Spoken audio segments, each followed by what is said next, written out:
Welcome back to another dancer comparison.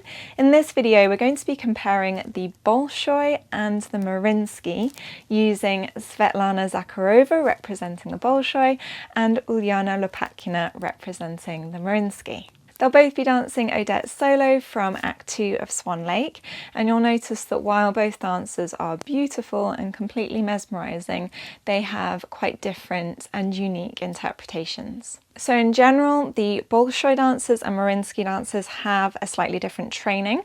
Your Mariinsky dancers will usually have followed the Vaganova method, whereas your Bolshoi dancers will usually have trained at the Moscow State Academy of Choreography. Now, quite often Vaganova is used to describe the general Russian style, but this isn't strictly correct, but it is still used as a kind of shorthand because both styles do have similarities, and they both did originate from the Imperial Ballet School method in the 18th and 19th centuries. And the reason why Vaganova is so well known internationally is because it is a codified system, which makes it very easy to package and sell abroad, whereas the Moscow State Academy of Choreography is not as strictly codified.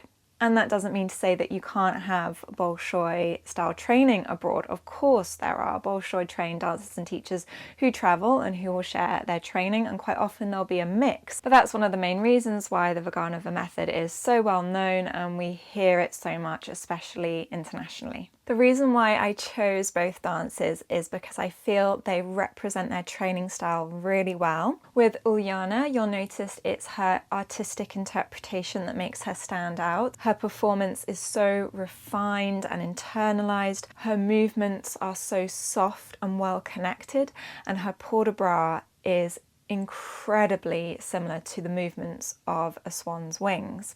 However, with Svetlana, obviously her technique is incredibly impressive, as are her extensions, but her artistic interpretation is a lot more bold. There's a lot more projection out to her audience. It's more dramatic. So let's have a look at both interpretations. I'm going to play them side by side and we'll break down some moments that I feel really stand out for me.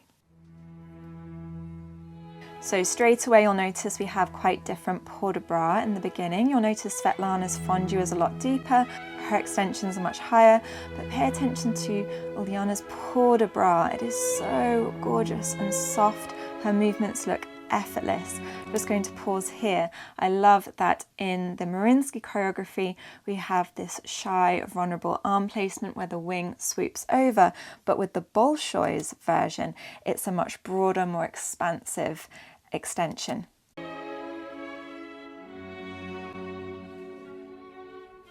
Comparing the two arabesques, Svetlana goes for an absolutely gorgeous arabesque, a high arm in line with the neck, beautiful placement, whereas Ulyana has an attitude arabesque, arms behind her, and where Svetlana pauses and holds her balance, Ulyana falls through it. So there's always this lovely continuous movement with her, and it really makes me think of like a lovely still evening on the lake where the water is calm and there are these just gentle ripples as she floats through.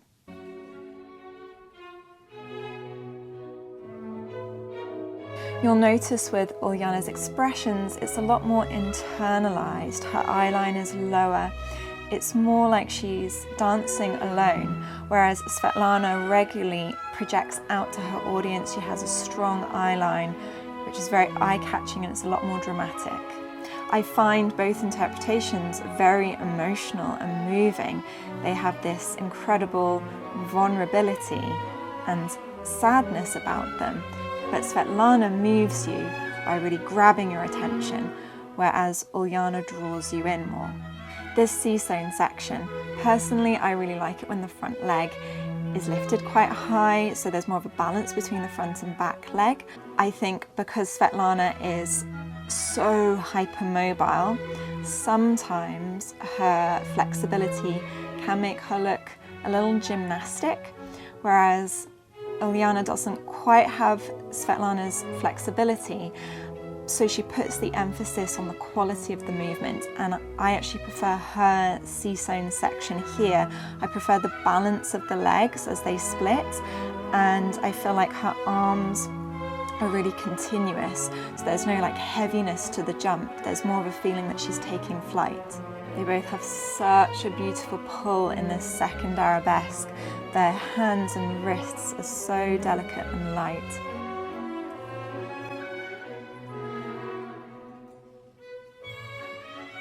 So now we go into the lame duck section. I love that in Svetlana's doubles, she floats around in the second double. There's more of a feeling of suspension. Both of them are so light. You really sort of imagine the mist hovering over the lake. There's like an almost peacefulness to this section with both of them. And then the ending for Svetlana is so dramatic, that gorgeous big backbend, arms thrown back. But Ulyana goes for a more subtle, light, delicate piqué arabesque, and again with a low eye line to continue that sadness.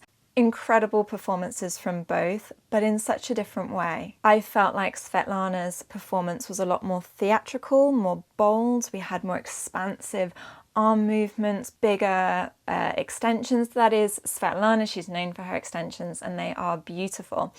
With Ulyana, it was more refined, I felt. Like I said, she invites you in with that low eye line. It feels more personal and intimate, but yet still just as emotional.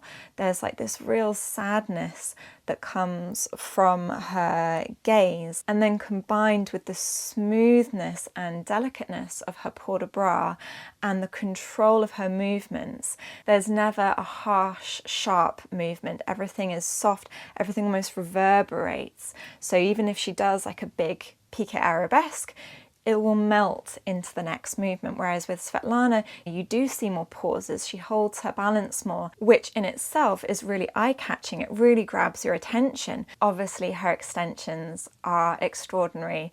Those bold, dramatic, quite sculptural lines, and she really demands your attention. There's a lot more projection. There's no doubt that you're looking at anyone else on stage when she's dancing. So I really love both performances. I don't think I have a favourite. I love them for very different reasons. But if you do have a favourite, I'd love to hear from you in the comments. So those are my thoughts comparing Bolshoi with Mariinsky. I hope you found this video interesting. As always, I would love to hear your thoughts in the comments below. If you don't already, please do like and subscribe, and I'll see you in the next video.